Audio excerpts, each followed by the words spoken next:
Everybody tonight. My name is Mil Halstead. I'm the president of this great organization.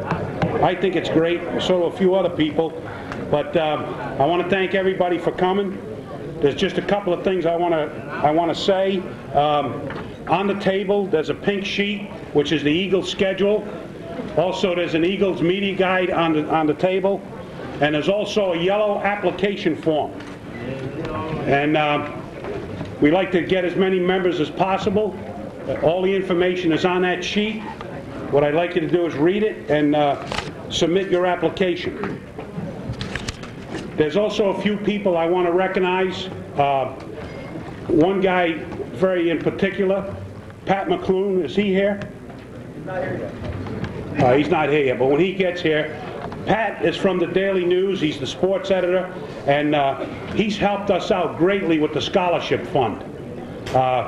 He has given us an enormous amount of money to give to the scholarship fund, which in turn we give to the high school athletes, cheerleaders of the high school all-star football game.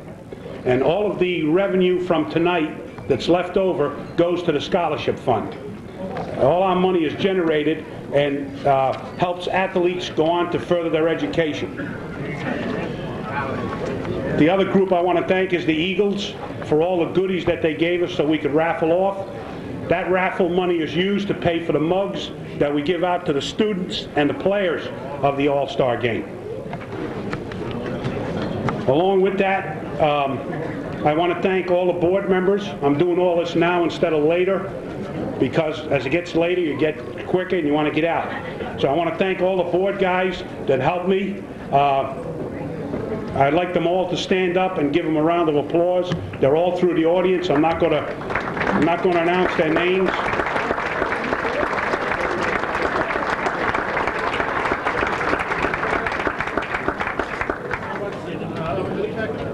The next thing I want to do is I want to recognize the former award winners that are in attendance tonight.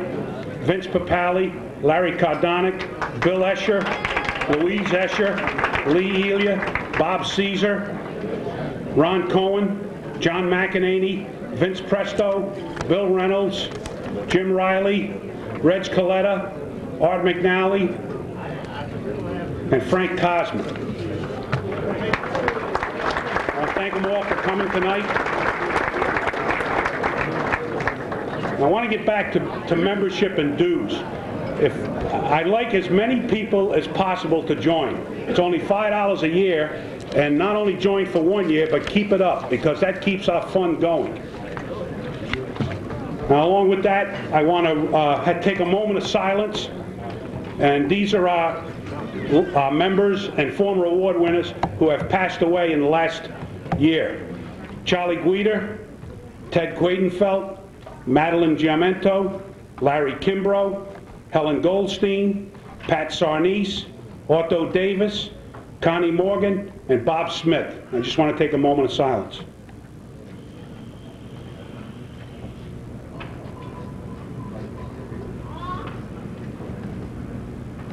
Thank you. Okay, now we're going to go on, and I'm going to bring up our Master of Ceremonies, Harry Donahue from KYW News Radio. He's the morning man and the man of all seasons. Thanks, Bill. Hi, everybody. Glad to be back again for this very esteemed dinner. Every year, it seems, the crowd gets bigger and the names get bigger. And it's my pleasure to be doing this now for, I guess, about 5 or 6 years. This is a great day for the Donahues, by the way.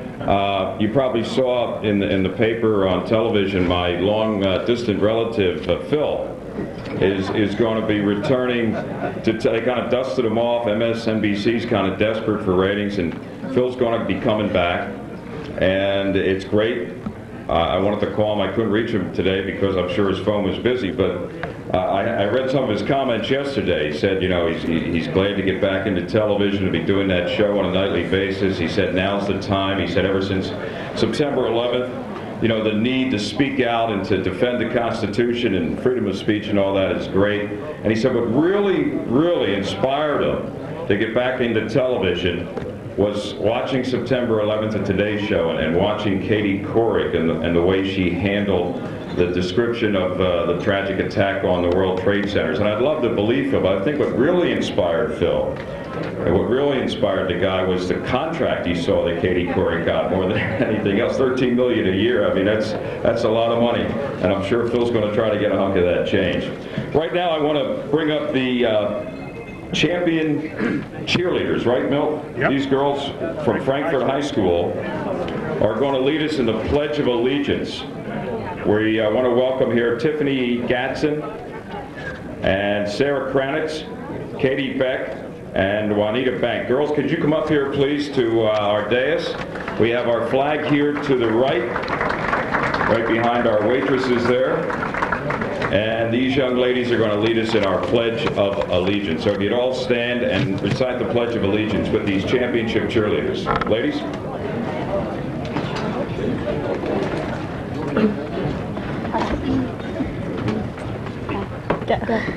I pledge allegiance to the flag of the United States of America and to the republic for which it stands, one nation, under God, indivisible, with liberty and justice for all.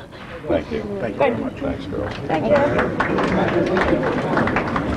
And I'd like to bring up now, this is going to be the first of 2 appearances for him at the microphone tonight. Jim Murray, who's going to be honored later and be inducted into our Pennsylvania Sports Hall of Fame. Jim, of course, longtime soccer coach, athletic director at St. Joe's Prep, my alma mater, I might add. Jim is going to lead us in our invocation. Jim?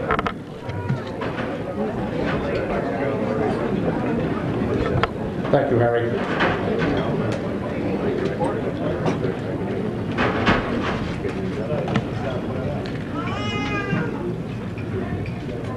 Blessed are you, God of all creation. Bless the people who are here this evening, the honorees, their relatives, their friends. Bless their accomplishments, and bless the food that we are about to eat. Through Christ our Lord. Amen. Thanks, Jim. And Jim, by the way, he did that pretty well, didn't he? It was very spontaneous. He found out about 2 minutes ago he was going to do that. He's done it several times. He said normally, though, he's prepared, but tonight he did it from memory. I think he did a good job. Thanks, Jim, for pinch hitting there. Ladies and gentlemen, enjoy your meal after dinner. Maybe right before you get done wrapping up dessert, we'll be back. We have a lengthy program here tonight, as you know. We have several people being honored, and we'll be back to bring them to your attention so you can offer them congratulations. But for now, enjoy your dinner. We'll see you in a few minutes. Thanks. I know two of you are. I don't know about the third person. Please come up and get your lifetime membership cards. Ron Cohen, Marty Hoffman, Jack Gallagher.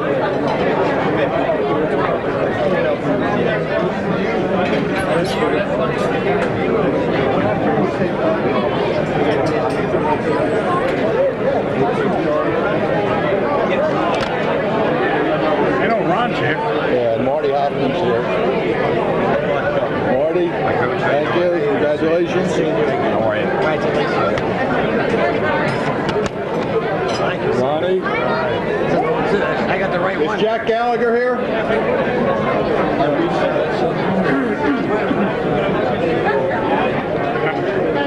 Thank you, Jack. I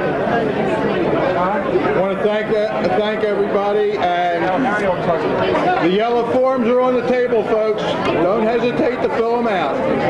We appreciate any help we can get. Thank you. Be introducing each and every one of them. In 2 cases, we are honoring our inductees posthumously, and each inductee is going to have a chance to stand here and thank everybody for being here. It reminds me a couple of years ago when I was inducted, that was year 2000. Tommy DeFelice, who was here tonight, I think. I saw him. Tommy, I'm going to embarrass you. Tommy, of course, great, set all kinds of records at West Catholic. Quarterback at Temple University. Tommy, oh, you are standing up. I'm sorry. No, there he is. Anyway, look at this guy. There he is. That's the Tommy DeFelice we all remember. In any event, he also set the record for the longest induction speech. He had everybody. They were honoring guys that died 30 years ago. I think you were thanking him. Tommy DeFelice. Always good to see Tommy. All right, let's begin. Our first inductee tonight graduated from Northeast High School and started her gymnastics career with the Manettes, named after the Man Recreation Center down at 5th and Allegheny. She was only 11 years old. Within a few years, she was on the U.S. national team and the U.S. world team, competing all over the world. She competed all through Europe. She competed in Israel. One of the highlights of her career was competing right here in Philadelphia with the U.S. team against the USSR. And I think she finished 5th all around in that meet here in Philadelphia. Unfortunately, though, she blew out a knee in 1973, and that was the end of her active career as a gymnast. But it didn't stop her from contributing to the sport. She went on to coach. She had been at Temple as an undergraduate, went up to Penn State and actually coached at Penn State. Later came back to Philadelphia and was the women's gymnastic coach at the University of Pennsylvania for about a dozen years. Then, in 1993, on probably the hottest day of the summer in 1993, I had the good fortune of being invited to her wedding, simply because the man she was marrying, who's no stranger to anybody in Philadelphia, Mr. Rocky Vince Papali, they were engaged and married in 1993. They have 2 wonderful children, and that was the hottest wedding, Janet. There was an accident, I think, on the Schuylkill Walt Whitman Bridge or something. The wedding was in South Jersey, and they had to delay it because Herb Luss, who is, of course, an Eagles running back, an ordained minister who married him and Vince's former teammate with the Eagles, was stuck in traffic. Everybody was there but the minister. We drank about 18 gin and tonics. I think it was the only time I ever saw Dick Vermeil a little woozy because he had so much to drink that day, but it was a great wedding. And, of course, she has 2 wonderful children with Vince. Ladies and gentlemen, our first inductee for the class of 2002. Big warm welcome tonight to Janet Cantwell.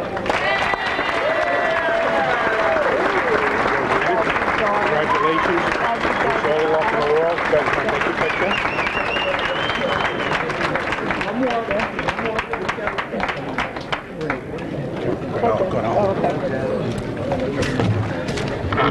I'd like to thank everybody on the committee, and especially Milt, for nominating me tonight. It's a great honor.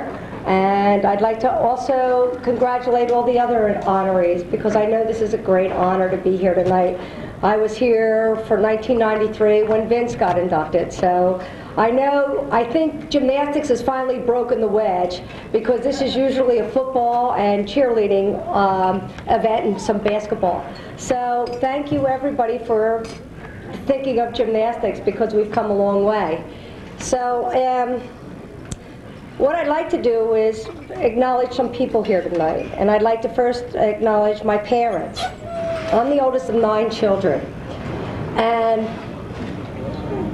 the first 6 were girls, and it took a lot for my parents, a lot of dedication, a lot of sacrifices to have us do gymnastics.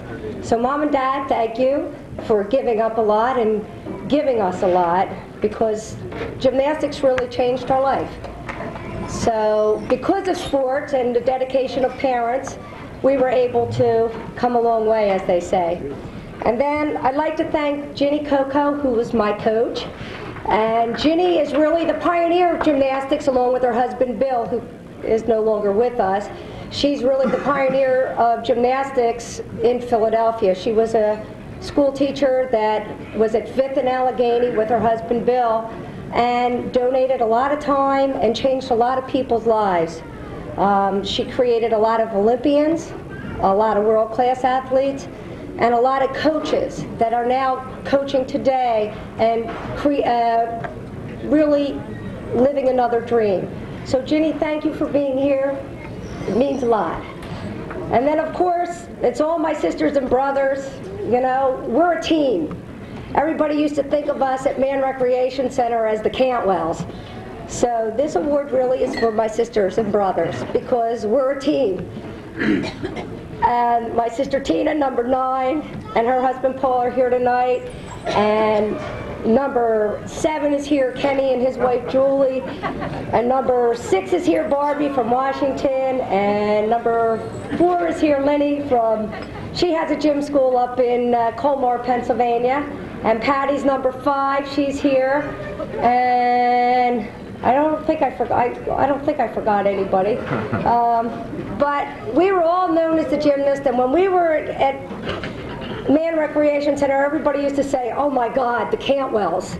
Here they are again. They're hogging the beam, they're doing this. And we've watched gymnastics come a long way, where we used to tumble on the floor to now you tumble on spring floors and you can do double and triple backs, and the whole sport has evolved. So this is really a tribute tonight to all the gymnasts and all the pioneers of the sports and all the dedication and love, where most times gymnasts were never acknowledged. So I guess we've come a long way, and I feel really honored to be the first recipient of this award, and I'm sure many gymnasts will follow. And of course I have to thank my husband, Vince. He's my number 1 cheerleader. And in our household we believe in dreams. We're dreamers. And I know everybody in this room are dreamers. And our legacy is to bring on to our children the dreams and the hopes of them having a future in some type of athletics. You know, and athletics for us started in Man, where, you know, if you walked out the door, you had to worry. You know, we had to be escorted out. We worried if we would have our radiator in the car when we got out of there. So I have to say the grassroots of gymnastics has come a long way in the city of Philadelphia.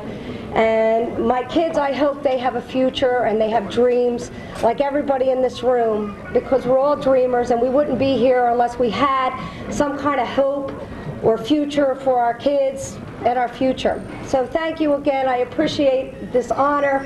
And from the Cantwell family and the Papalis, I thank you. Bye.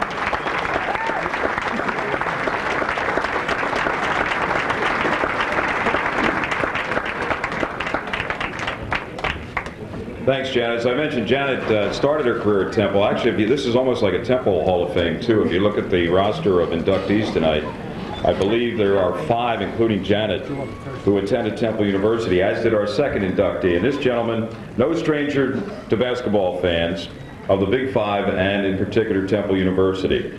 Let me run down a little bit of his curriculum vitae. He was the 6th highest scorer in Temple history. And he played at Temple from 1959 through 1962. Finished with better than 1,400 points. Member of the Big Five Hall of Fame. He was first team All Big Five. You know, people think about Rogers and Lear in the years preceding his arrival at Temple, but certainly he could hold nothing back when he played in that backcourt with his old high school teammate Pickles Kennedy. He was also a member of our Hall of Fame. And of course, owes so much, I'm sure, to Harry Litwack, who was upstairs watching down as one of his players is honored again here by the Pennsylvania Sports Hall of Fame. He also participated in golf while at Temple, and then after graduating from college went on to Temple Dentistry School and is still practicing dentistry here in Northeast Philadelphia. Ladies and gentlemen, a big warm welcome to our second inductee. I guess we can call him appropriately enough, Dr. Bruce Drysdale.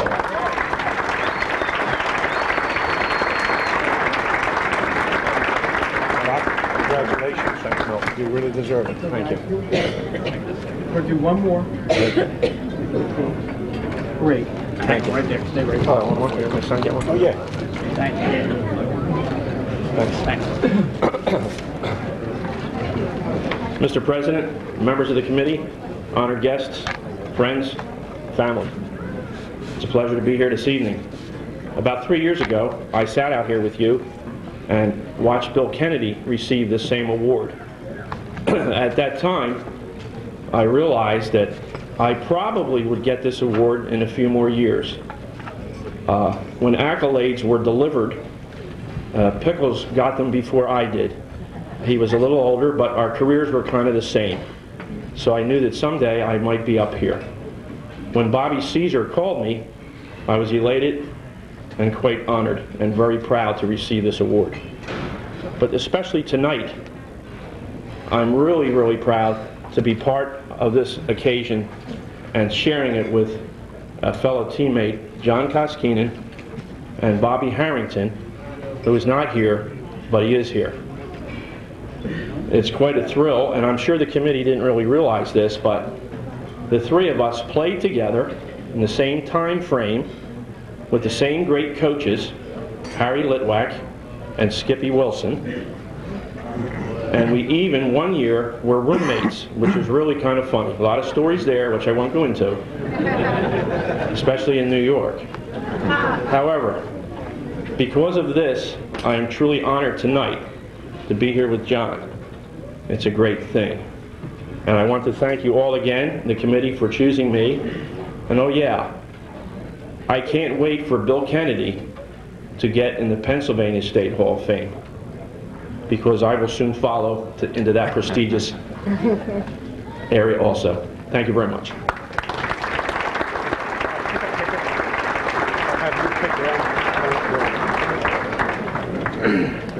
Janet, pick a ticket. Announce these. Janet, just pick a raffle ticket. Let me just say that. I'll put you right back there. We just picked 2 raffle tickets. Janet picked one, and the doc picked one. These are the numbers, and I'd like you to go over to table 1 and see Bob Clark, okay? The ticket numbers are 049326 and 049392. 049326, 049392. Our next inductee, as Bruce mentioned, is not with us. He is being honored posthumously tonight by the Hall of Fame. Harry Litwack called Bob Harrington the greatest competitor that he ever coached. Now, the Chief was around for a long, long time and coached a lot of great players and competitors. And for him to give that honor to Bob Harrington tells you just about everything you need to know about Bob. He went to Cardinal Dougherty High School. He was an all-Catholic there, played at Temple, frequently with injuries. He was an all-Big Five selection. He was an all-East selection at Temple. He was honored by the Philadelphia Sports Writers Association. and then went back to Cardinal Dougherty as coach at his alma mater, and eventually was moved back to Temple, where he became very involved in the university's labor relations department. In fact, he rose to the heights of vice president. Peter Leocoris, at one point, when Bob was being honored by the City of Hope, called him Mr. Temple University. Bob and his wife always referred to their daughters as his own Big Five, and one of them is here tonight to accept the honor being bestowed on her late great dad, Bob Harrington. Ladies and gentlemen, accepting the award for her father, Bob Harrington, let's welcome Heather Harrington. Heather?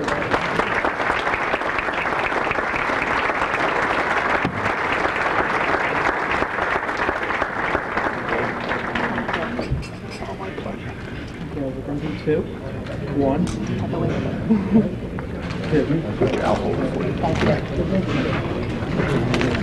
Good evening. I accept this membership into the Pennsylvania Sports Hall of Fame in honor of my father, and I accept this on behalf of my mother, Barbara, my sisters, Barbara and her husband, Steve, Teresa, Jennifer, and Kristen, my dad's sister, Pat, and his brothers, Jack, Jim, Clark, and Roger, who are all here this evening. I would like to take a moment to also recognize the other recipients here this evening, in particular Bruce Drysdale and John Koskinen.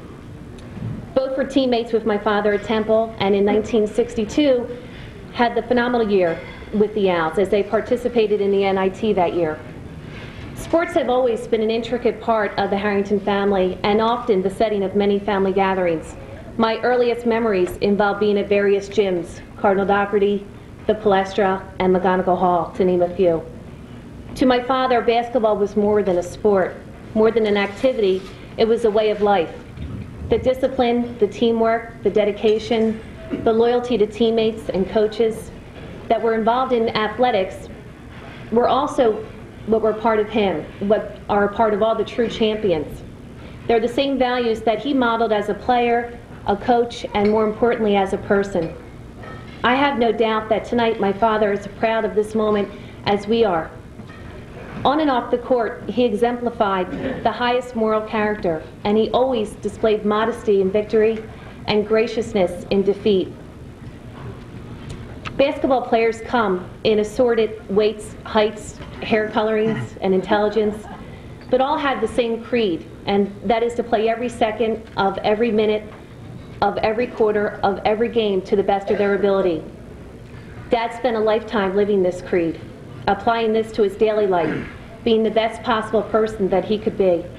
And much of who he is a reflection of his love towards his family and his dedication to athletics that he derives so much pleasure from. And we thank you, the Harrington family.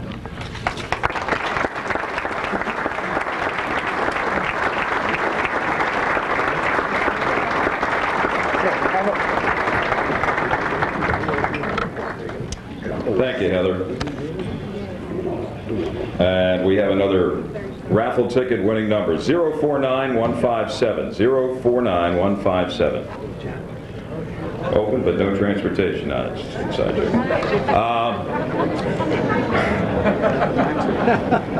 Took a lot of money out of my pocket this year, Mother Nature, man, I'll tell you. Where are all those school closings, Hawk? We didn't get them this year. Another Temple grad is our next inductee. This gentleman has been referred to by both Bruce and Heather. He was a player, but he also was a coach, and he was an educator. He graduated from John Bartram High School before going on to Temple, earning his degree in health and physical education. Went to South Philadelphia High School, coached JV football, baseball, and also varsity basketball and varsity baseball. But he was also a teacher. In fact, before he retired, not long ago, about a year and a half ago, his responsibilities as department head had grown to include art, music, foreign language, health and physical education, and I'm out of the loop on this one, ESOL. Maybe John can explain what ESOL is. But he's been an official as well on the Division I level in college basketball for 20 years, twice officiated games in the Sweet 16 of the NCAA basketball tournament. He's received the South Philadelphia High School Varsity Club Award. He was inducted into the Philadelphia Area Small College Basketball Coaches Hall of Fame this year. And now another honor as John Koskinen is inducted into the Pennsylvania Sports Hall of Fame Philadelphia chapter. John, come on up.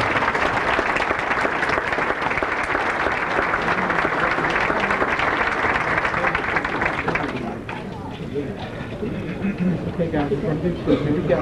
One. Here we go. Two. Oh, you can hold that?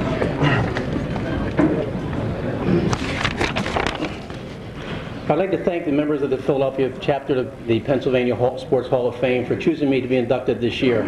It's a tremendous honor to be added to the list of former winners who have made up the who's who in Philadelphia. I've come to this banquet probably 5 or 6 times when friends of mine who have been here, the Mackanines, John Mack, Vince Mack. John Mack, I think I saw you here. I'm no longer JV John. When we were growing up, they were a couple years older than I was. They were all varsity coaches, and I was still on the JV level. And I remember one night sitting at a round table. There happened to be some buds on there, and I asked a question. I wanted to make a statement. They said, "You can't talk because you're just JV. You can't talk to your varsity." So, John Mack, I made it. I would also like to congratulate all the award winners tonight, and again to Bruce and Bobby. We have many, many memories from Temple. Just to believe, 40 years ago, we graduated from Temple University. God, time flies when you're having fun. People ask me, how did you get started in sports? And I guess it all goes back to genes. It started with my father, Willie Koskinen, who was an outstanding basketball, football, baseball player in South Philadelphia. And unfortunately, he passed away when I was 11, and I didn't get any advice and guidance from him, just his genes. My brother Bill, who's here tonight, got me started in basketball at an old church called Hope Presbyterian Church at 33rd and Dickinson in South Philly. At that time, my first shot was a 2-hand set shot. Now, you guys don't know what that was. Bruce was probably the last of the young guys to shoot that shot. But at Hope Presbyterian Church, they had 2 pillars on the foul line to hold the roof up. And then there was a girder going across the roof. So you had to shoot a set shot up over top of it. Man-to-man defense. We were great at home because we had 7 men on offense. We ran the guy into the post, jumped to the side, took the jump shot. So my brother's the guy who got me started with this. There are 2 other people who have been very, very influential in my life and helped to guide and direct me. First was a gentleman, Jerry Reuleaux, who is Mr. South Philadelphia. Jerry ran the playground at Lanier and nurtured many, many of the young men in the area. Jerry was an outstanding player at Temple University, Bartram High School, Temple University, and then the Old Warriors and the Spas. I followed in Jerry's footsteps, went to Bartram, went to Temple. The second guy who had a tremendous influence on me was Tony Coma. Tony Coma was the baseball, basketball coach at Bartram, and he was the type of guy that went above and beyond the call for his players. If you coached against them, you really didn't like them, but if you played for them, you loved them.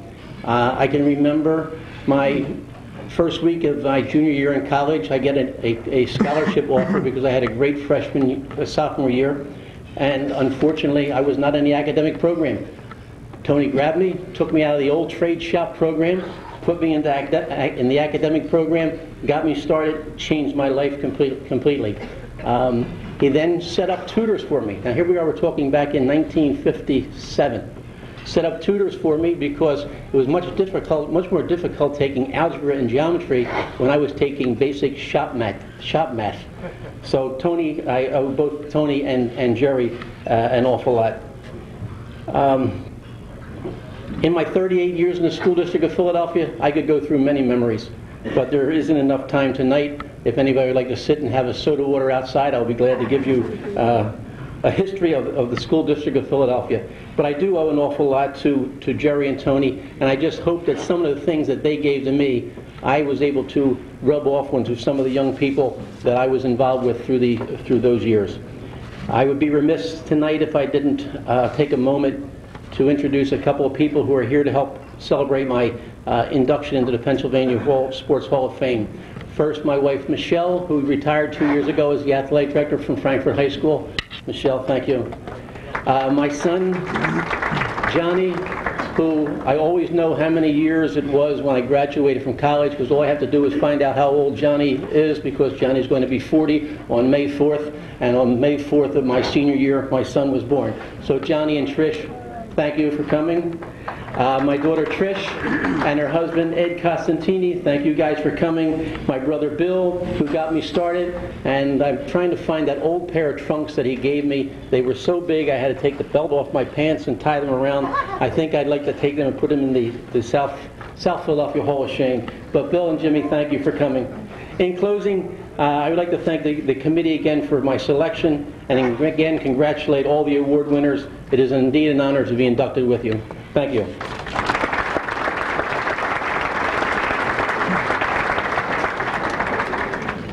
Okay, thanks.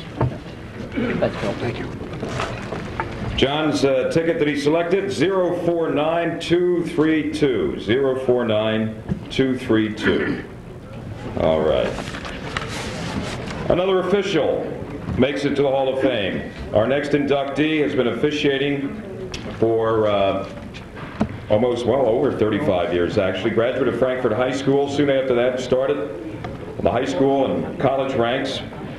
He has worked the last 5 years in the Big East Football Conference, and prior to that, had a number of big-time assignments, championship assignments in the Ivy League, a couple of Harvard-Yale games, Patriot League, Yankee Conference, Big East Conference championship games, Army-Navy, and the Kickoff Classic.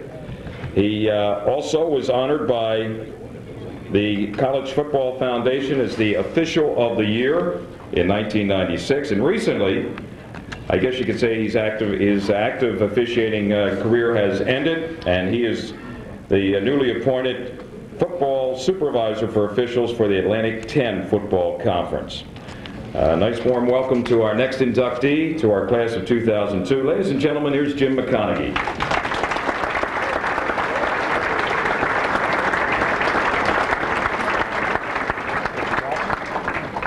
Okay guys, we're going to do two. Here we go. One. We're going to do three. One more. Three.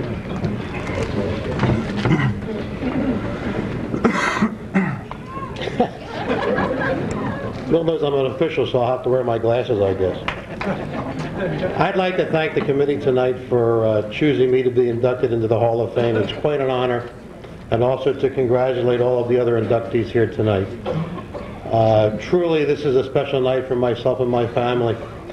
I need to share the night with two groups first, and that is my family, my son Jim and his fiancee Randy, my son Jeff, his wife Mary, my grandson Tyler, my daughter Helen, her husband Adam, my wonderful mother-in-law Zena, and my lovely wife Nella, who have over many, many years tolerated long weekends away from home. And having come off the field last year, now Nella joins me in a lot of the games, which is actually pretty nice. And the other group that I'd like to recognize and share this award with tonight too, and you have to understand that to come up here tonight and receive applause for an official is highly unusual. And I mean, I've been serenaded by 80,000 people referring to a part of my posterior that I won't go into. So an applause was kind of nice. But the other group that's here tonight are a lot of former officials, fellow officials, and presently officiating guys who have traveled from a number of areas to join us. And if I've learned anything in sports and sports officiating, it's the friendships that I've made and the people that I've met and the places that I've been able to go. And there's a large group of those guys here tonight. And I'd like the group here, the rest of the audience, to help me if you would. I'm going to ask them all to stand. Would all the officials that are here tonight please stand up? Now there's a lot, so they all need to stand. Now the reason I asked them to stand because I wanted them to experience applause as well. People have asked me over the years what I've enjoyed most about officiating, and I think, you know, when you get onto the field to do the game, we do that based on the things we've learned and the experiences that we have. But my favorite part of the game was always the sideline for the first 15 or 20 minutes before the game started, just to see the faces of the kids.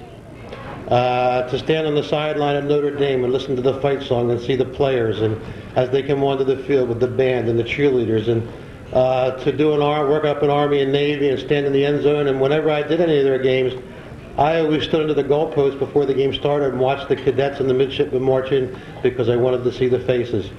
I've had so many great experiences through football. I had a chance to work the last college football game of the millennium down in Shreveport, Louisiana for the Independence Bowl in 1999 and shared that night with my family, which was terrific. So I think everybody here understands, because they're all sports people, and my family is certainly still involved with sports at all levels. I coach my grandson, we ski, we play tennis together, we play golf. And the fraternity and the sorority that we have as a group here tonight is something that we need to recognize and to love and be proud of, because I'll tell you what, the time that I spent in sports has been absolutely great. I'll close with this. I was privileged to attend a ceremony not too long ago, and John Chaney spoke. And one of the things he closed with was the comment he wanted to know, and my assumption here is that most coaches go to heaven, and he wanted to know if officials go to heaven. And I drove home that night and I thought about that, and I think the answer is they do, and that's a little joke that God's played on all the coaches. Thank you.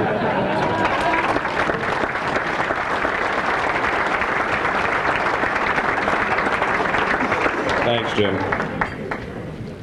049214, 049214. Our next inductee is currently an administrator and has been a longtime soccer coach at St. Joe's Prep. He graduated from the Prep back in the in the 50s, 1957. He was a member of the track and also the football team at the Prep that year. Went on to St. Joe's and also Villanova. Started his high school coaching and teaching careers at Friends Central, and then eventually went back to St. Joe's Prep in the late 60s. He took on a big task in 1971 when he was named athletic director. He also started the soccer team at St. Joe's Prep. Now, talk about putting some pressure on yourself. You're the AD and you hire yourself to start a soccer program, but it must have paid off, because he's made the playoffs 27 consecutive years. He's won 20 Southern Division championships. His personal soccer coaching record, 417 wins, 228 losses. He's been Coach of the Year. He's in the Old Timers Soccer Hall of Fame here in Philadelphia, and now a member of the Pennsylvania Sports Hall of Fame. Ladies and gentlemen, here's Jim Murray. Jim?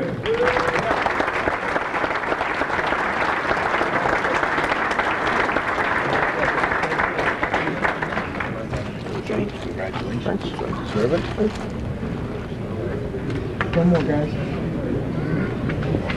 Great.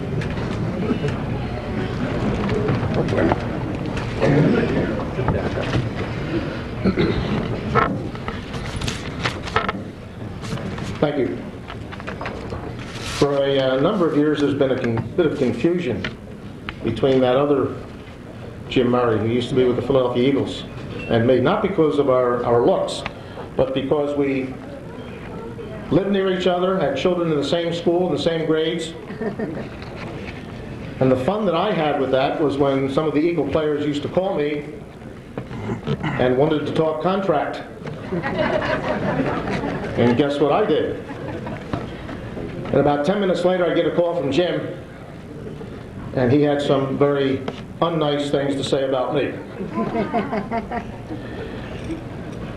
When you receive an honor like this, your thoughts meander. They kind of go in all kinds of directions. And I guess at some point it came back to that old motto, KISS. K-I-double-S, keep it simple. And then there's another S at the end. I learned from an Eagles football player at a banquet many years ago that the first person you better thank is God, because that night I left him out. You also have to thank all of the other people who are here with you this evening, because they have to share in that honor that you're receiving. I guess it began from my parents. I know it began from my parents. They're the ones who pointed me in the right direction. And then there are two other people that I would like to mention. My 7th grade teacher, Sister Margaret Leonor, Maggie. When I finished freshman year at the Prep, She said, how would you like to tutor kids who are going to take high school entrance exams? And that sounded like a pretty good deal to me. And that's how I got into teaching. And the rest of that is history. And then when I went to St. Joe's University, I didn't know what the soccer ball looked like because I had played high school football. But I went up to Jack Dunn and I said, if you'll teach me to play this game, I'll play for you. And he's one of the other people who I regret is not here this evening. Jack is in Florida. But he's the one who set me on the track to do something with soccer. I saw the love and the passion that he had for this great game. And that's why I got into it both when I went to Friends Central and then when I went back to St. Joseph's Prep. I am very honored this evening that many of the administrators from St. Joseph's Prep, many of my peers from the Philadelphia Catholic League, some of my friends from Friends Central and St. Joseph's University are here this evening. I have had the great good fortune to have the wonderful support of both of those schools, but most importantly from my family. As Jim just said, this deal doesn't work if your family is not with you, if they're not behind you. I would like to mention the members of my family who are here. My wife Carol, my daughter Beth, her husband Matthew, their children Matthew and Tori, my daughter Jackie, and her sons Patrick and Timothy, who's hiding there. My son Jim and his wife Linda, and their daughters Courtney, Allison, and Aaron, the youngest member of the Murray family. My sons Drew and Chris. And the people who are missing, the ones who I really wish were here, my mother and my father, my brothers Brendan and Kevin, my granddaughter Caitlin, and my daughter Jackie's husband-to-be Toby and his son Harrison. This honor has to be shared with my family, with my assistant coaches. I have a few of my assistant coaches who are back here, with the administrators of the prep, and most importantly, you can't coach without players and managers. And I am sharing this with them. So thank you, President Milt Halstead and the Pennsylvania Hall of Fame City All-Star Chapter. Congratulations to all the other honorees. And thank you for inducting a second Jim Murray.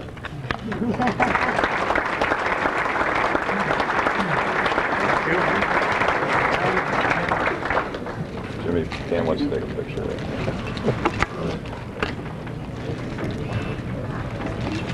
Congratulations.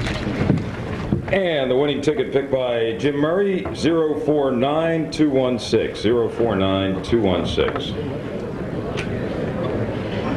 Our next inductee, it's a good thing the Sixers weren't playing tonight because he probably would have had somebody stand in for him tonight. He has been working as a statistician in the National Basketball Association probably longer than most people in this building have been alive. 56 years he's worked as an official along press row, keeping track of such things as shots taken, field goals made, rebounds, block shots, you name it, he's done it. And probably if you asked him a specific game, a particular player, and an individual feat, he'd recall it, especially if it was in Philadelphia, but probably even if it was out in Los Angeles between the Lakers and Utah, he'd remember. But a lot of people have associated him with the pro game, but he has done also, for those of you who know him, just about every college game at the Palestra for years. He works at the Lilia Center for Temple. And he's also done stuff like keeping stats at lacrosse and roller hockey. I'm not sure how many stats there are in roller hockey, but he can tell you about it. He worked as an official with swimming, the AAU swimming championships at the Old Kelly Pool in the park, and he worked on indoor tennis, the tournament at Marilyn Fernberger at the Spectrum and also the First Union Center. When it comes to numbers in sports, Harvey Pollock is the guy, and it's a pleasure to bring him up here tonight as he's inducted into the Pennsylvania Sports Hall of Fame. Ladies and gentlemen, Harvey Pollock.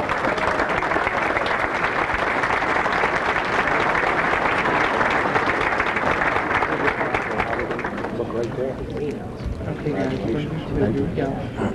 1,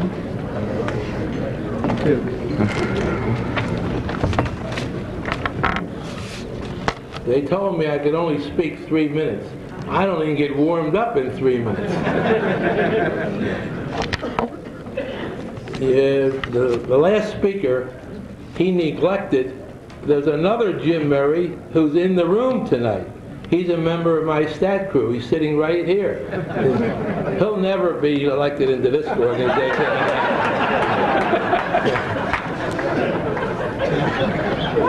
But anyway, I was looking at the program book, and I wanted to figure out if there was any sport represented by all the honorees here tonight with which I did not have some kind of a connection. And then during the evening, I found out that the young lady sitting to my right, watch it, Vince, she was a manette when I was the publicity director of the Department of Recreation. And I actually probably publicized her and never actually met her until this evening. But women, I am the original Mel Greenberg of the Inquirer. Because when I went to Temple, I was a sports editor for 2 years in a row, and I decided that I was going to resurrect women's sports at Temple. And I gave them as much space as I gave football and basketball. So much did they appreciate that in my senior year, I got an award at the Women's Athletic Association banquet that no man previous or no man following has ever received. I received a woman's blazer they gave me that night. So therefore, I have a connection both with Janet and with Judy, who plays several sports. Then, those 2 guys sitting at the end of the table here, Mr. Drysdale and Mr. Koskinen, they would not be here without me. If I kept the real stats on what they did, they'd be in the Hall of Shame, not the Hall of Fame. Although Bruce did give me some advice tonight. I had 2 root canals 2 nights ago, and he said it was okay for me to eat. I don't know if he was penalizing me or what, but I have a few little pains from eating tonight. Now, as far as football, Jim, Whitey, and Jack, and of course Bo, who's not here, I had a lot of connections with football. I thought that Jim Murray, the general manager, was the one who was going to be here tonight, and I had some stories to tell about him. But I never worked for the Eagles, but I have been Temple's football statistician since 1945 also, in addition to basketball. And over the years, I've worked the Bulldogs, who used to play at Temple Stadium, the Bell, the Stars, but my biggest achievement was for about, what would be, Ronnie, about 15, 16 years, we were the statisticians for the Baltimore Colts. And we used to go down on Sunday morning to do the games. And then one of our biggest memories of my tenure there was a playoff game between the Baltimore Colts and the Pittsburgh Steelers. It was about a minute or so to play in the game. And from the open end of the stadium, an airplane came in and drove right across the field, the length of the field, and crashed into the stands. Do you know what my stat crew, of which some of them are sitting over here, they stood up and watched it. Now, I'm a stickler for perfection. I said, sit down and do your job. You can always see an airplane crash. Get this stats done. So, whatever the exact words were, my quote went all across the nation. As for soccer, My only claim to soccer fame was that I was the soccer manager at Temple. That was one of 3 or 4 sports that I was the manager. Baseball, I used to cover the games for the INS, which was the forerunner of what is now the UPI. And I am the guy that coordinates the Junior Baseball Federation each year. We have a benefit baseball game. The Phillies play somebody. Now there are some other sports here that you don't have any representatives here that I've been connected with. Tennis, golf, roller games, lacrosse. We do the lacrosse. Several members of this table here also work on the lacrosse crew for the Wings. And boxing. Now it's pretty hard to believe I had anything to do with boxing, but until recently, I used to write a column in the Guide newspapers, and I didn't use my name for various reasons. My name, the name of the column was The Ring Post, but my name, the byline, was KO Battle. Now, they were one of the members, that name was one of the members of the best sports staff in the city, in the history, way better than the Daily News and Inquirer. My staff consisted of my hunting and fishing column done by Ben Calloway, but he couldn't use his name. He was Rod Hunter. See, hunting and fishing, get that? I got it. Then I had a guy who used to work on the Bullet and later with the Flyers who did my bowling column. And his name was Allie Lane. See? I personally wrote a column. It was called On the Scene or something. And I also couldn't use my name, so I became Curly Diamond. So more or less getting the baseball connection because it's more about baseball. So we had a well, forgetting somebody, but somebody else was on the staff at that time. Oh, wait a minute. And originally, the original KO Battle was Jim Heffernan, who became the PR guy for the Eagles and eventually became the PR director for the National Football League. So we had a super staff there. So that was my connection with boxing. And as for track, nobody here track either. But you're looking at a guy who ran in the Penn Relays in 1939 and finished last. After that performance, I decided the track was not for me, and I gave it up. I think the coach of the team was glad I made the decision myself. Anyway, at this table here are a lot of my people from the Sixers there, including my son Ron, my granddaughter. Right, my granddaughter, right? I had to think for a second. And John Eberts, Jim Murray, Joe Chase, Ken Berman, and Laura White from the Sixers, and what's your name again, Donna? And her husband, and they were, a lot of them were present at the last Hall of Fame I got into recently, and I don't know why they came back again. But anyway, I want to thank the organization for putting me in here, and I hope some of my friends at the table over there will someday be up here. Thank you.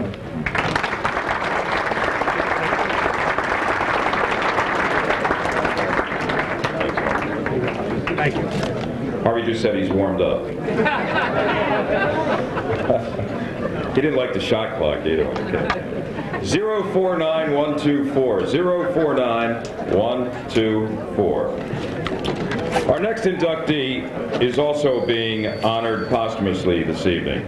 Actually, he was not born in Philadelphia. He was born in Georgia, but came to the city and eventually graduated from John Bartram High School in 1958. And went on to quite an athletic career at Cornell University. In fact, he's in Cornell's Hall of Fame. Let me run down some of the things he did. First, in track and field. He was a member of the Pan Am, or he won the Pan Am Long Jump Championship in 1959. He was a world record holder in the long jump and won a silver medal at the Summer Games in Rome in 1960 in that competition. Later, he went on to play professional football in the old AFL with the Oakland Raiders and the Buffalo Bills. In fact, he led the AFL in kickoff returns in '64 and was the Bills' leading receiver in '65 on a team with Jack Kemp that won the championship of the American Football League. But probably his greatest contribution may be off the field, because he is affectionately remembered in the city of Los Angeles as Dr. Bo, because after his playing career, he pursued degrees in educational psychology. In fact, he got a doctorate and went back to the city of Los Angeles and worked in the public school system there. And you talk about a guy who gives back. He worked for the school system in crisis management for special education. He served as a school psychologist with the LA School District, performed special education testing, placement, and counseling. As I said, unfortunately, he's not with us. In fact, he passed away just about a year ago to the day. But his memory lives on, and here to accept the honor for him is his good friend from Philadelphia, Bob Herky Hurdlin, to accept for Bo Roberson. Bob?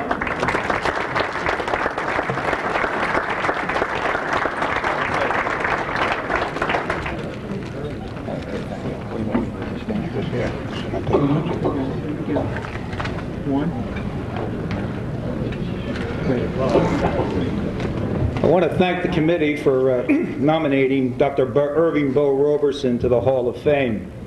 I received a call from Bill Escher, the South Philly vice principal and the Hall of Famer, and he said, would you accept for Dr. Bo Roberson? So I said, sure, Bill. And he said, you know, he says you're only allowed to speak for 3 minutes. And I said, Bill, this fellow was the MVP of the Oakland Raiders when they had Jack Kemp and a fellow named Jim Otto. He was the most valuable player for the Buffalo Bills just before O.J. Simpson arrived.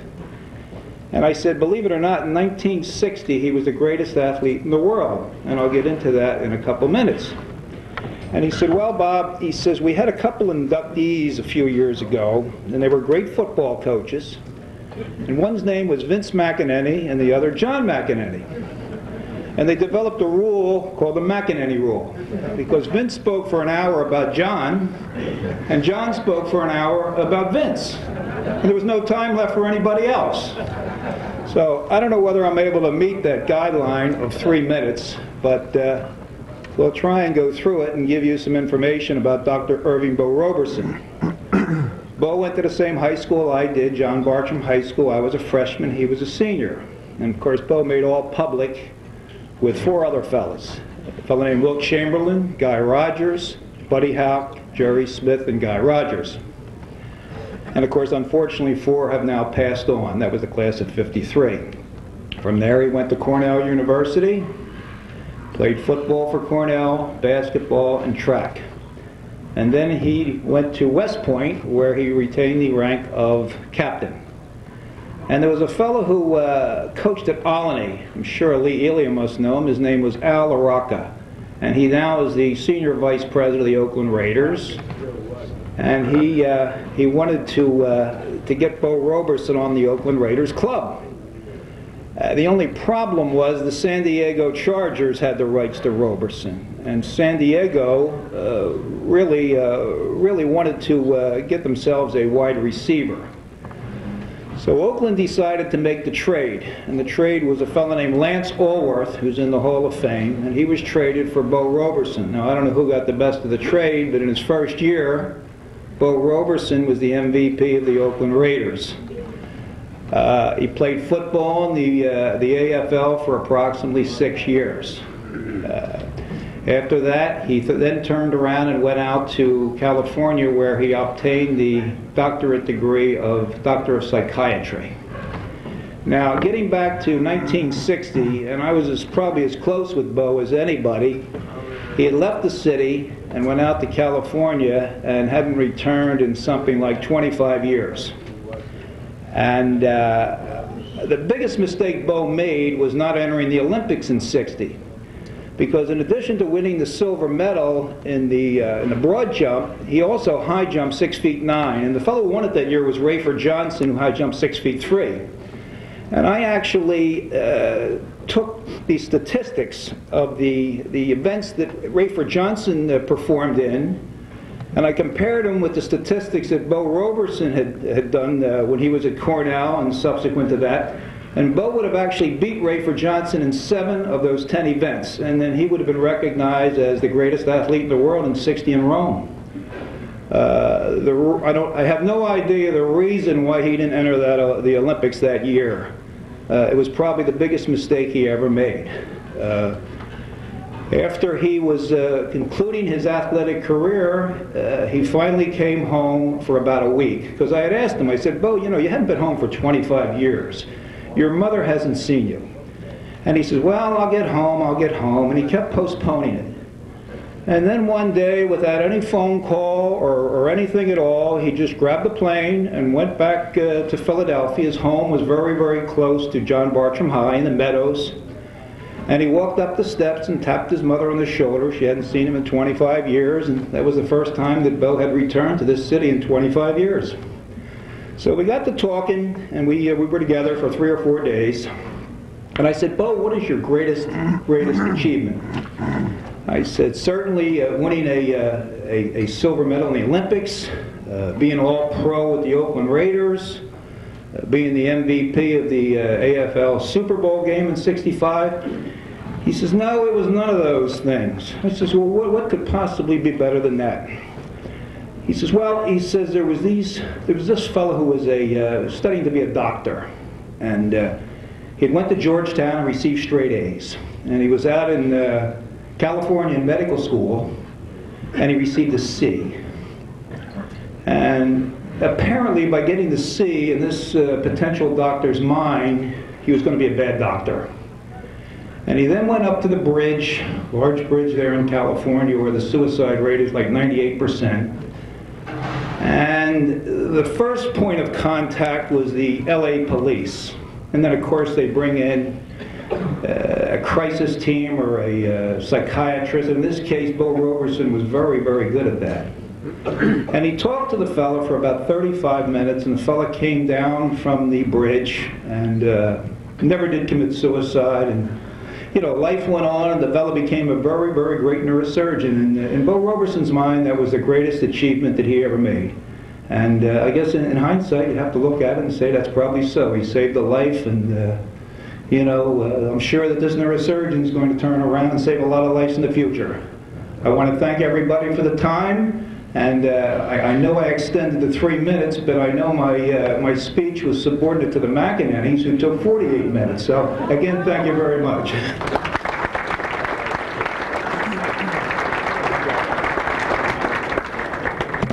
Thanks, Bob.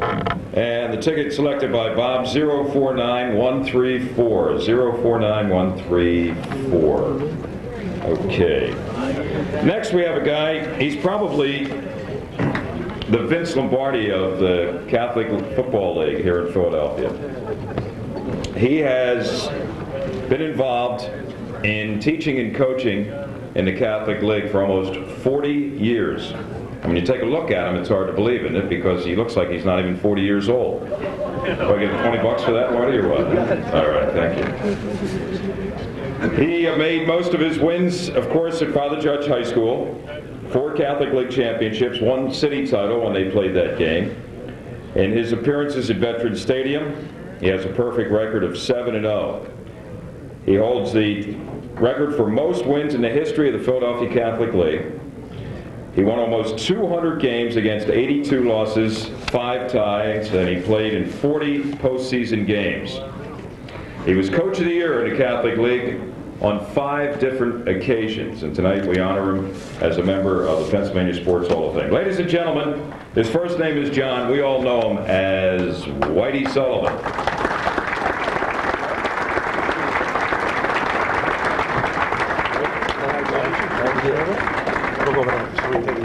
That's one of my daughters. This way, here we go. Yeah. Hold on for a second. 1, here we go. That's tough. That's tough thing. Thank you very much. I'm kind of humbled listening to the accolades of the people that are in this Hall of Fame, and looking around and seeing so many great familiar faces. I saw those officials. I've never been this close to this many officials because they throw the flag and run to the center of the field, so I never get to talk to them. But there's so many great faces and so many great stories. I know that looking around, there's just a lot of great people who love high school athletics and officiating and their contributions. I want to thank the board for honoring our contribution to Father Judge, and I accept the award in the name of the kids that played for us. And speaking of kids, I have 3 of my kids here tonight. Kelly, Chrissy, and Ryan, 3 of my sweeties, came from all around the country to get here in their last years, and I'm enjoying their lives. But there's a special lady out there who's 83 years old, who, you know, listening to some of the men talk about their parents, I've had the chance to say, thank you and I love you.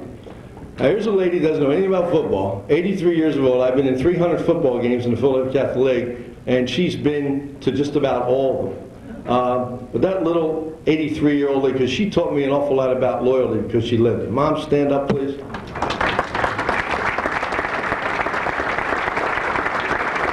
My special lady. Also, in football, probably more than anything else, you need great assistance because of the number of kids that play. For years, we would keep 100 kids on the varsity. We didn't cut. And we had a tremendous amount of success by using that program. But people like Billy Cook and Jimmy Quarterman and Billy Edger and Bobby Kalp and Bruce Gladhorn and Jeb Lynch and Bobby McCarthy and Tony Lenahan and Frankie McArdle, great people who made it possible for me to stay so long with Father Judge. You know, the lifetime of coaches isn't very long. And facing some of the battles I've faced in the last 2 years make me appreciate greatly what they have done. But it was the kids that made it so much fun in high school football, because I'm sure Jack knows, and Gamp and Vince and John, so many guys that have coached out there, the kids that play with heart, not necessarily the biggest or the fastest or most talented, were the ones that you love. But I wanted them to get more than football. I wanted them to understand what Beethoven was and who Mahler was, and that they can understand the difference between Renoir and Greensboro, and understand the passion for life that football could give them. And a lot of them have done that.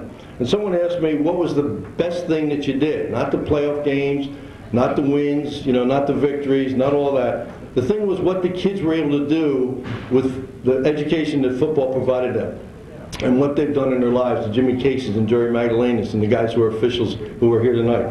Those kids I'm so proud of with what they've done.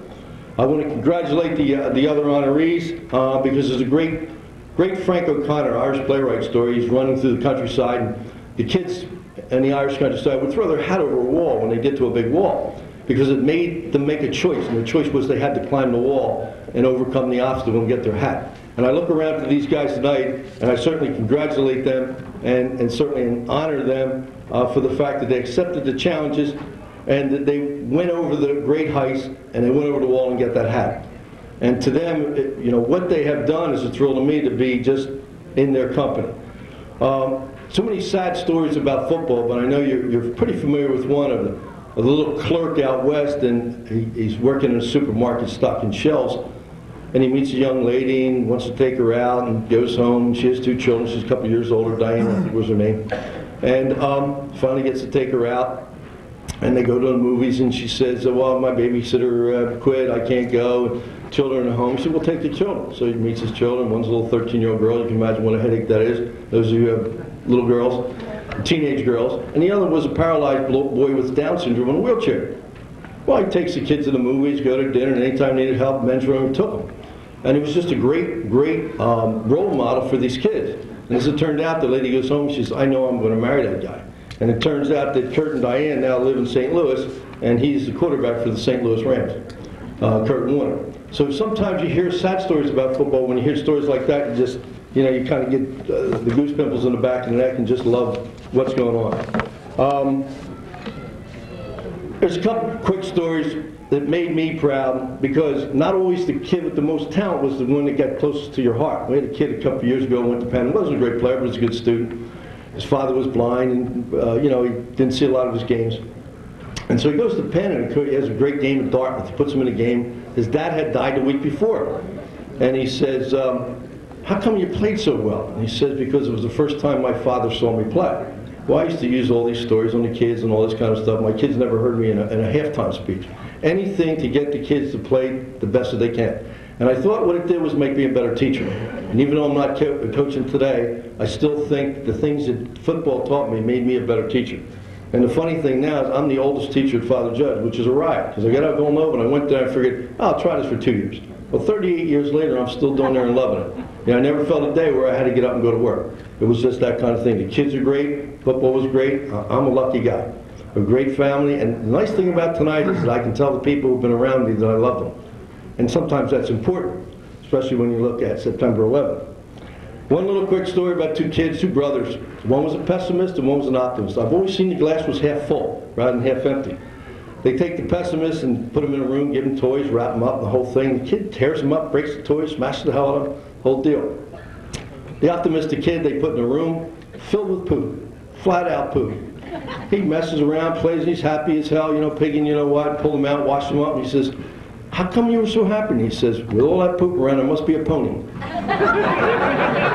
I guess I kind of like those kind of things. Anything you can grab for kids to be positive today. One final thing, I think we had a Hall of Fame, and I went back and I wanted to find out what a measure of success was. And Emerson probably wrote something I thought was nice. He said what a success was. He said to laugh often and much, to win the respect of intelligent people and the affection of children, to earn the appreciation of honest critics, to endure betrayal of false friends, to appreciate beauty, to find the best in others, to leave the world a bit better, whether by a healthy child, a garden patch, or a redeemed social condition. To know even one life breathed easier because you lived, this is to have succeeded. And especially after September 11th, I know Jimmy Casey said, talking tonight, he was going to be in that building that day.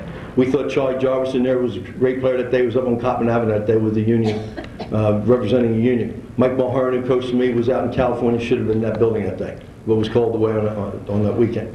So, you know, you look around and I feel how blessed I am to have so many great people and how lucky a person I am.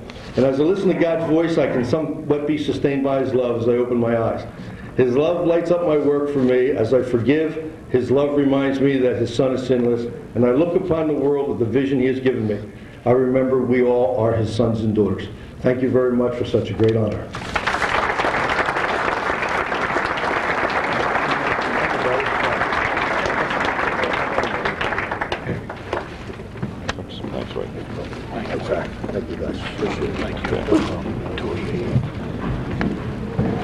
Whitey gets 2 raffle ticket winners. How about that? One is the pony, I think. 049291, 049291, and 049309. 049309. Okay, we have a winner over here. Before we go on to our next inductee, I want to acknowledge someone who is here every year and is responsible for the raffle prizes that we give out. And that's Bob Clark, the gentleman over here to my right, who's now going down to the raffle table. But Bob, thank you. Bob's from the Maxwell Club, a tireless worker on behalf of this organization. We certainly want to tell him again tonight how much we appreciate what he does for the Pennsylvania Sports Hall of Fame. Okay, we are, I guess, rounding third, almost heading home here with our list of inductees.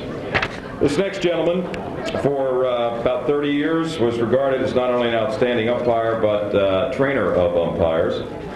He graduated from the Major League Umpire Development Program, and a few years later, he started his own officials association. He ran clinics and trained hundreds of umpires for 25 years. So if you didn't like a call, you could probably trace it back to the way he trained that umpire. Major League umpires led some of these clinics. He assigned umps for Catholic Interact Baseball Leagues. He assigned umpires in American Legion Baseball all over the Philadelphia area. He was an umpire in the ECAC for a number of years. He worked Division I playoff games, even worked about 40 National League Major League games in the late 70s. He's moved out of the area, but he's back tonight from Myrtle Beach to receive his honor. Ladies and gentlemen, here's Tom Telford.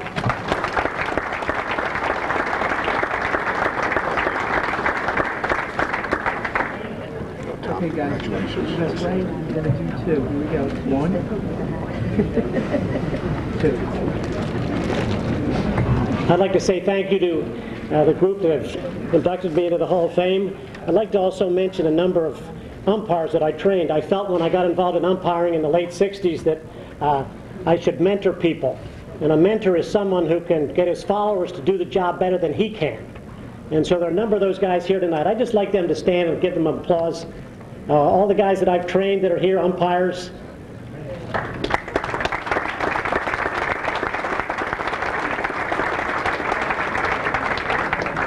Two or three of those men went into minor leagues. Frankie Sylvester worked his way into AAA ball. Bobby Nelson, who was not here, I quit at the AA level.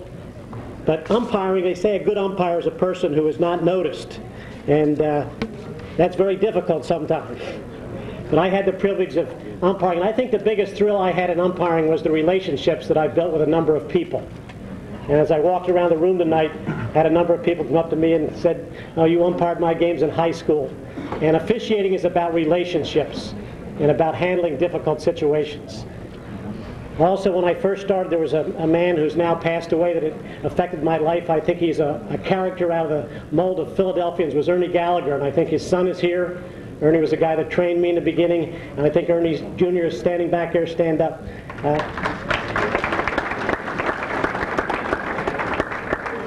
His father was truly a character and had a big influence on my life in officiating. I guess the other thing, if you want to umpire and want to be good at it, you got to love the game. And there's a plaque at the Palestra that has always affected me. And I want to read what that plaque says at the Palestra. It says this: "To win the game is great, to play the game is greater, but to love the game is the greatest of all." And I think when you're an official, you got to love the game. And baseball has really been good to me. It's also a privilege to sit at this table with so many people I respect. Jack Turner sits on my right, who coached my son for 3 years. I think Jack is one of the finest high school coaches. He made a football player out of my son, made a man out of him. And my son and my daughter are sitting over here on my right. Stand up. My son was the captain of the football, basketball, and baseball team in his senior year at Germantown Academy, and also the class president. And then so many other officials I've met, and sitting next to Jim McConaughey, who's a real class act, and then so many other men that were here that I think I've built a relationship with and helped. And so I want to thank you for this honor.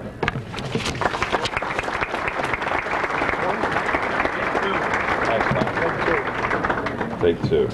And punt, yeah. Thank you. All right, we got two from Tom, and they are 049043, 049043, and the next one is 049382, 049382. Tom referred to our next inductee in his brief remarks. A little bit of history about Jack Turner, who grew up in Olney, attended Germantown Academy, and later went on to the University of Delaware, where he was a three-time letter winner in two sports, football and baseball. In fact, after his senior year at Delaware, he appeared in the North-South football game and had a chance maybe at a pro football career. Instead went in the Army and then returned to Germantown Academy, where he has become a legendary football coach and athletic director. He has been honored as Coach of the Year in the Interact League twice, and he has won more games than any coach at Germantown Academy. He also has a childhood friend and fellow teammate who I think flew cross country to be here tonight, Lilia Worsley, who was inducted into this Hall of Fame a couple years ago. Lee is here. Of course, everybody knows Lilia. And our next inductee is Mr. Jack Turner, Mr. G.A., ladies and gentlemen.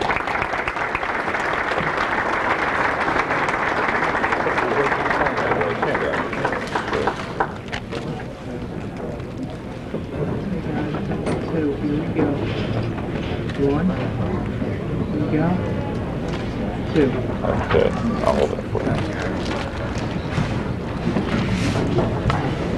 First of all, I'd like to thank the committee for the election into this Hall of Fame community. I would like to honor all the people here tonight.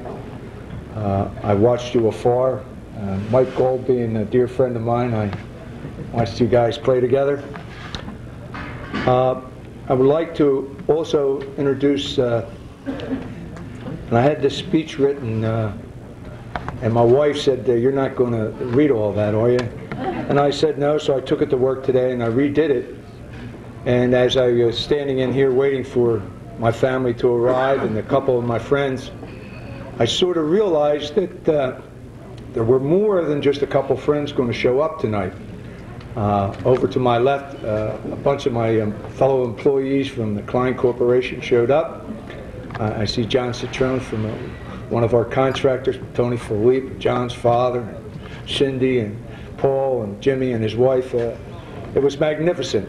So I was thrilled that they came, and I have over here at the University of Delaware representation, and Coach Maley came up, and my friend Jimmy Garvin and John Barry and Ray Kaplinski, and that Hall of Famer Gampy Pellegrini and Jimmy Cork, and my two childhood friends that played at GA with me, Frank Temme and Tony McCreevy.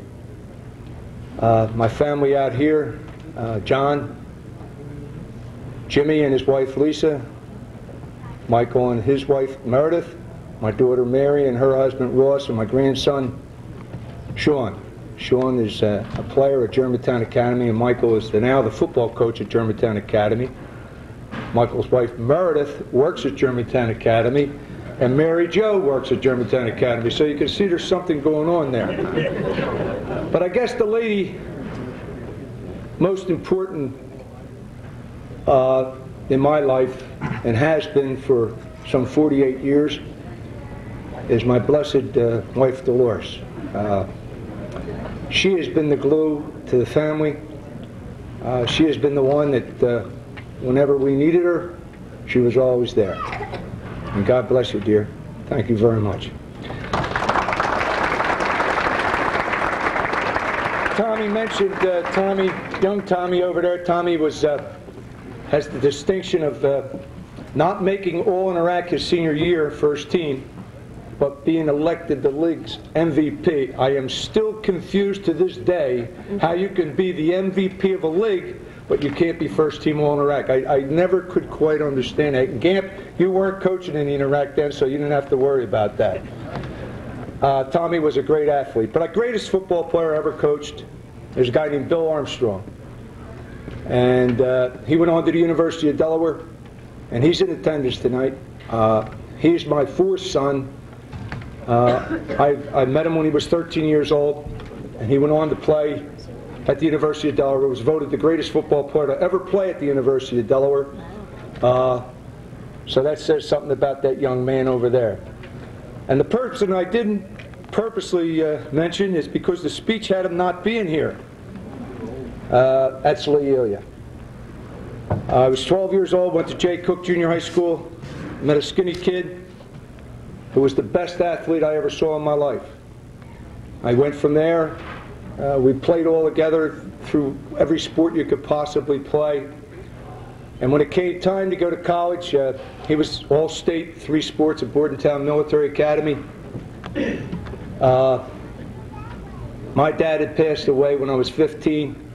Lee's father was sort of my guy taking care of me, and his cousins. I was a senior or post-grad at GA at the time, and I didn't know where I was going to go to school. So Mr. Elia threw me in a car with Lee. We went down to meet Coach Nelson and Milo Lude, who recruited Lee. And we're sitting in a room, and Mr. Elia said in his broken English, if you take Lee, you got to take Jack. So that's how I got to go to the University of Delaware. Lee Elia got me to go there. Lee never let me settle for second best. He had signed with the Phillies in 1958 and was in the minor leagues, and he came back to see a game my senior year. We're playing New Hampshire at the University of Delaware in the stadium. I had probably the greatest day of my life. I scored 5 touchdowns. And after the game, I'm walking off the field, and he comes over. He said, you know what? In the third quarter, had you just cut a little bit to the left, I think you could have scored. He said, what's wrong with you? So he was always on me, always pressuring me. But I love him. I love him like a brother. He's the best friend a man could have. No matter what it would be in this world, he was always there. His mother and his father helped me a great deal.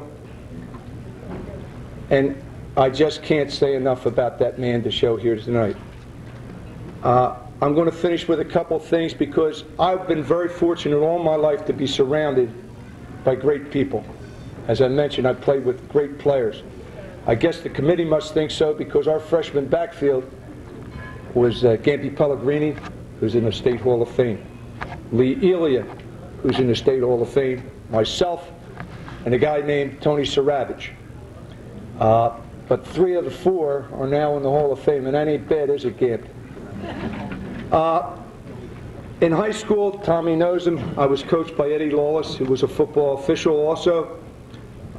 In basketball, I was coached by George Davison, who went on from GA to be the Lafayette basketball coach. And in baseball, a guy by the name of Bill Harvey.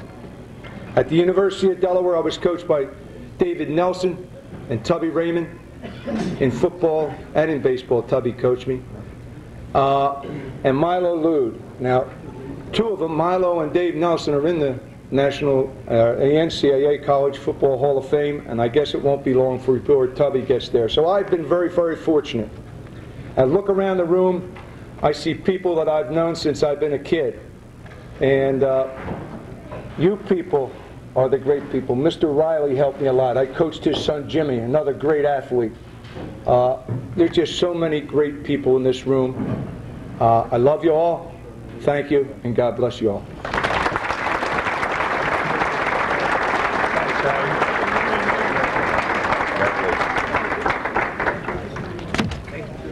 And the winning tickets selected by Jack 049409, 049409, and 049145, 049145. Well, it's appropriate, I guess, that we began with a lady and we end with a lady tonight among our inductees. Number 12 on our list of Hall of Famers. She was educated at Phoenixville High School and Ursinus College. And she went on to become a world-class field hockey and lacrosse player. She was a member of the U.S. field hockey team and the U.S. lacrosse team, and was recently named to the U.S. lacrosse's team of the century. And after playing, became an official herself, as she was an official in hockey, lacrosse, and basketball. 38 years for field hockey and lacrosse. And also worked the National Collegiate Championships in all 3 sports on several occasions, worked the World Cup in lacrosse twice during the 1980s. Like a lot of our honorees tonight, this induction is just one of many in their personal lives. She's a member of the Pennsylvania Lacrosse Hall of Fame and the U.S. Lacrosse Hall of Fame, as well as her high school Hall of Fame back at Phoenixville High. Our final inductee tonight, ladies and gentlemen, let's say hello to Judy Wolstenholme. Judy?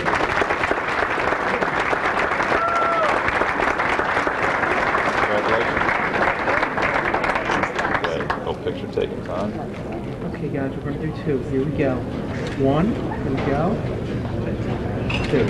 I'll hold this way. Somebody left me 2.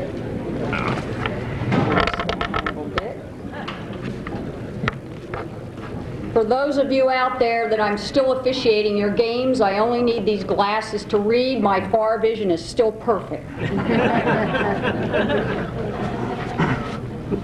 I am delighted and honored to be a part of this outstanding group of inductees tonight, and up here with all these handsome gentlemen that preceded me and one beautiful lady.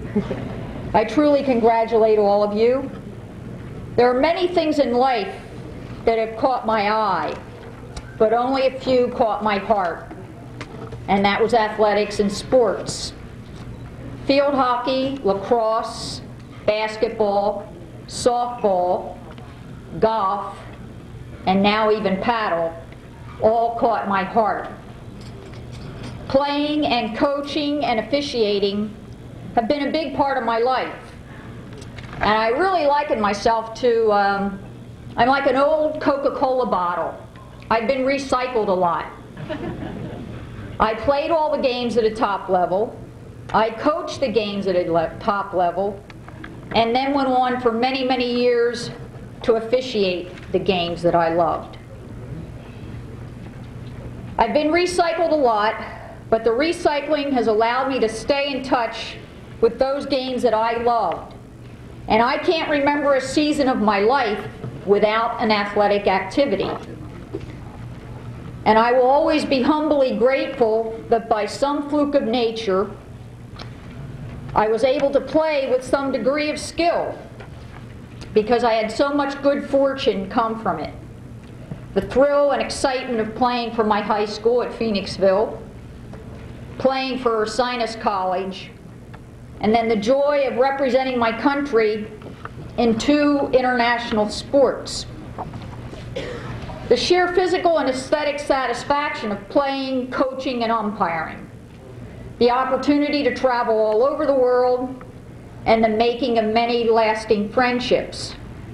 And the joy of all these things put together, what I have received from athletics far outweighs what I have been given the privilege to give back. And I hope that through the years I have helped others along the way to learn and enjoy these sports, either by being a good teammate, and one of my teammates from various years is sitting over there tonight, Judy Owens, and she's still my teammate. We're still on the first golf team at Waynesboro Country Club. Or maybe by coaching them, and Joanne Yusko's here and had me as a coach at Westchester University. Or maybe by encouraging them to become an umpire, and some of my umpiring buddies are all sitting right in here. And the greatest thing about umpiring is you've got friends from age 90 to age 20. And if all those I touched in turn helped others, we've all had the satisfaction and the reward of being a force in the growth of women's athletics. At one time, most of you probably don't realize it, but Ursinus College, Westchester University, Temple, the schools right here in the immediate Philadelphia area dominated women's sports. The best of the best were right here. After Title IX, scholarshiping, the great athletes went where the money went, to the bigger schools. But anyone that knows anything about the history of women's sports knows that right here in Philadelphia, in this city, in these surrounding suburbs, was the best of the best for many years. I wouldn't be having this moment of sunshine tonight had it not been for a lot of great people in my past. So as I celebrate this evening, I'd like to dedicate the evening to those people that provided a lot of support and direction for me. And I particularly want to thank my parents for bringing me up in a home of love and discipline and hard work. And the work ethic example that they set and lived by, and the happy family life that they provided, is forever ingrained in me. So Mom and Dad, they're over there. All those years when you thought I wasn't listening, ha-ha, I really was.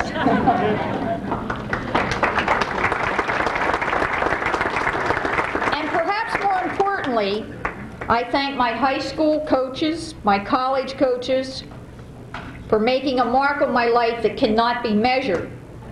And one of my coaches is here this evening. Grace Nesbitt was my high school basketball coach.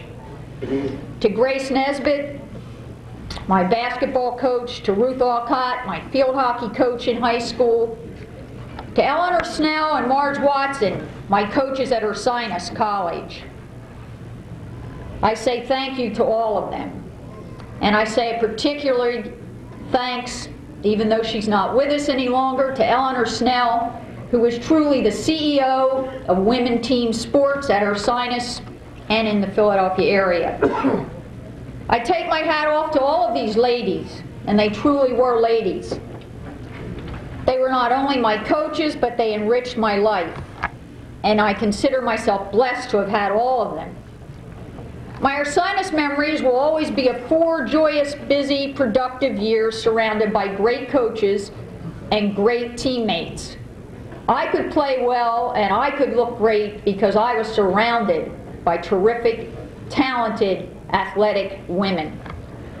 I only went on to play on the 2 U.S. teams because of the foundation that I received at Ursinus. So I thank those coaches and I thank those teammates for making me really what I was. All of them truly kindled an inner fire within me, aroused the love of athletics, and inspired me with a vision of what I could become. They all coached with a sense of instilling the worth of spiritual and moral values, and it is with love, affection, and respect that I have the chance tonight to publicly thank them. So, Gracie, you can take it all home to those that aren't here. And what makes me happiest about all this, whether it be a teammate that's here, officiating buddies, my family, my parents, is that I still consider these coaches and these teammates my lifelong friends, and I'm proud and happy to have them. And my umpiring buddies, I only went into umpiring, believe it or not, folks. I needed money. I needed some spending money. And so Eleanor Snell said at her Sinus College, she encouraged all of us to go into umpiring. Well, I need money. I don't have any spending money. I guess I'll do this.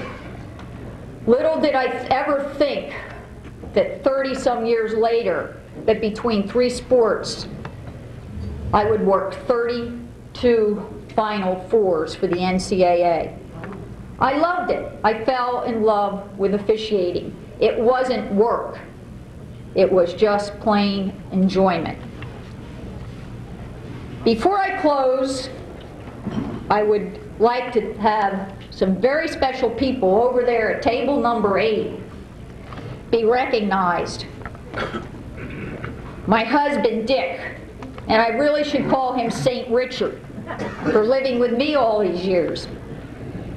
My daughter, Jill, and her fiancé, Patrick, who's about to join our family soon. And I know I love Pat right off the bat, because the first time he came to our house, I challenged him to horseshoes, and he didn't deny me the opportunity, and he stood there while I just kept flying. And then I explained to him the only reason I could play really well, I used to play with my grandfather all the time. My son Todd could not be here tonight, and part of that's my fault, because he's 3 hours away at a university and was going to have a night class, and I told him he could not cut class. But these people are really gifts from God, and their love and support have allowed me to stay involved. My children grew up thinking all mothers were referees. And my kids and my husband know every recipe ever created in the crock book manual for cooking. Because I would just turn that old crock pot on, and I might be calling from the car phone many a time saying the game's going overtime, but I'll get there. Just scoop it out, gang, and start eating. I'll be there. I'm a very lucky person to have these people in my life. I love them, and I don't get to tell them that publicly very often. To the foundation or the committee, I want to thank you for this wonderful evening and this honor, and particularly thank Val McPeak, because I know she got this whole thing rolling. To all of my friends, officials, teammates, remember to give back, because all these games that we played have given so much to us. And when the day comes that I can no longer run on the athletic fields or in the athletic arenas, I will miss it. Thank you.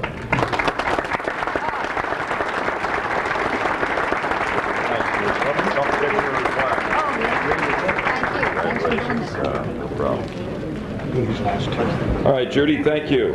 And our final 2 tickets for our raffle drawing tonight, 049296, 049296, and 049029, 049029. You know, I don't know about you, but as we wrap it up here, if I could just kind of share with you what I was thinking listening to all these folks. You know, nobody up here tonight is going to be on the Sports Center highlights in about an hour, and nobody's going to be on the cover of Sports Illustrated next week. But that's okay, because I'm sure you're like me and feel you've been inspired and your lives have been enhanced because of the lives that we've heard about up here tonight. So I'd like one big final round of applause for our dozen inductees.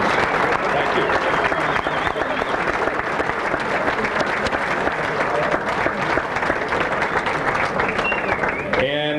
close now with the remarks of the gentleman who makes all this possible year after year. He's the president of the Philadelphia chapter of the Pennsylvania Sports Hall of Fame. You probably know him, but let's hear it for him too. Our president, Milt Halstead. Milt.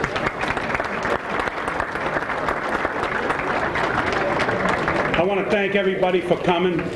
One last thing, the high school all-star game, they put complimentary tickets on the table. Take them and use it. The game this year is Saturday, May 18th at Northeast High's Field, kickoff 7 o'clock. And don't forget the yellow sheet, become a member. Thank you for coming. God bless you and have a safe trip home. Good luck.